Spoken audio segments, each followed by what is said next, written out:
هەمومان بینیمان یان یەک دوو گەڕی دانانی سەر کۆماری عێراق بینیمان منافەسەکە چۆچی قۆناغێک و بابەتەکە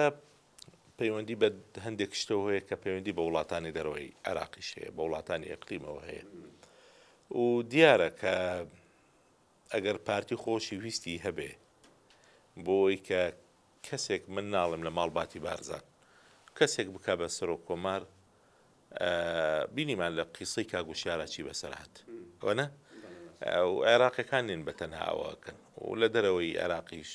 دەرەوەی عراق پۆستە سیادیەکان یەکلایەکرێنەوە کاریگەری ئێران کۆماری ئیسلامی ئێران زۆر زۆر لەسەر ساحەکەی بەم چرکە ساتەشەوە قسەکەین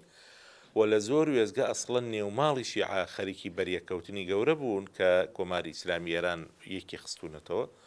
و ئەوە تەئسیری پەیوەندیەکانی یەکێتی نیشتیمانی کوردستان لەو سەر ئەو خەتەی کە پێوترێ پانێرانیزم و ئەوەی کە خەونی